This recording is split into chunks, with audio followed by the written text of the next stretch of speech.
It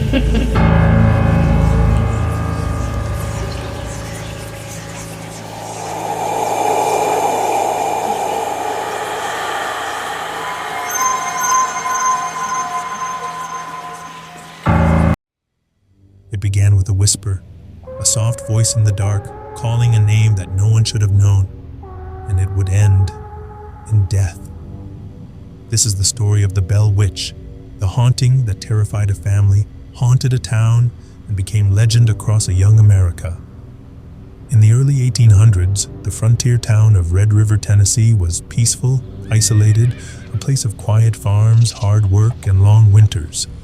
Among its settlers was John Bell, a respected farmer and father of 9. He'd built his life from the soil, a modest house, acres of corn, horses, and the promise of the American dream. But beneath that calm, something waited. It began in 1817 when John noticed a strange creature in his field, a dark dog-like shape with the head of a rabbit. He raised his gun and fired. The thing vanished before the smoke cleared. That night, the Bell family heard scratching at the walls, then knocking, then chains dragging along the floorboards. When they ran outside, there was nothing, only the wind. But the sounds returned, every night, and soon they came from inside the house. The youngest daughter, Betsy Bell, began to wake screaming. Invisible hands slapped her face. Her hair was pulled by something unseen, her sheets ripped away.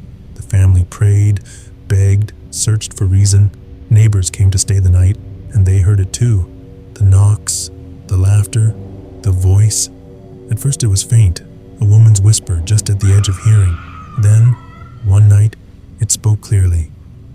I am a spirit. I was once happy, but I have been disturbed. It called itself Kate, and soon the whole countryside knew her as the Bell Witch. Kate could sing hymns, quote scripture, and repeat conversations from miles away. She mocked preachers, scolded visitors, and terrified the Bells, especially John. When asked what she wanted, the voice replied, I've come to kill John Bell. The haunting grew worse. Furniture moved by itself, food vanished from tables, and Betsy was tormented constantly, scratches across her face, invisible fingers gripping her neck. The Bells invited friends and ministers to witness it, and they did. Men of faith trembled as the ghost sang psalms, mocked prayers, and laughed through the walls. Word spread across Tennessee. Soon, hundreds came to witness the Witch of Red River.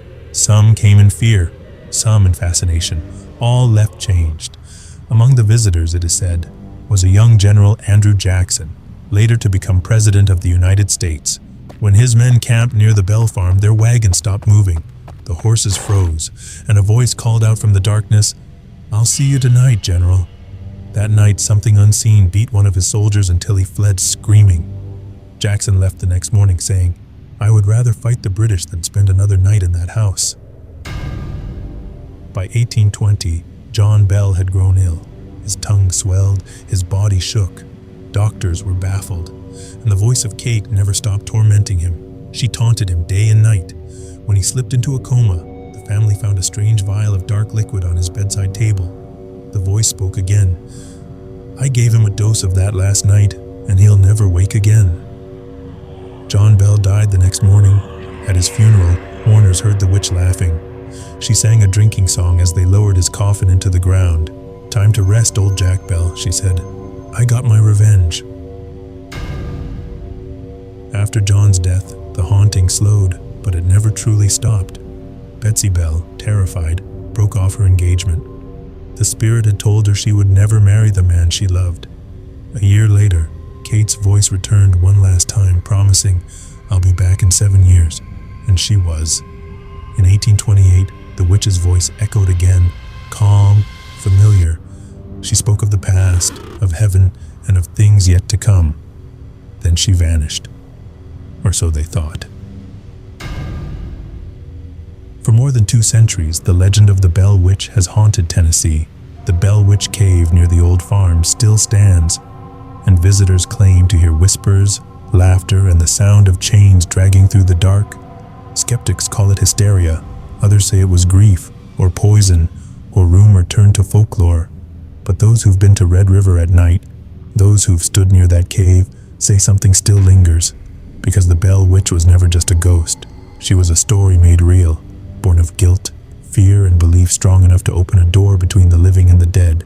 And once that door is open, it never truly closes. Drop a comment below. What's your theory?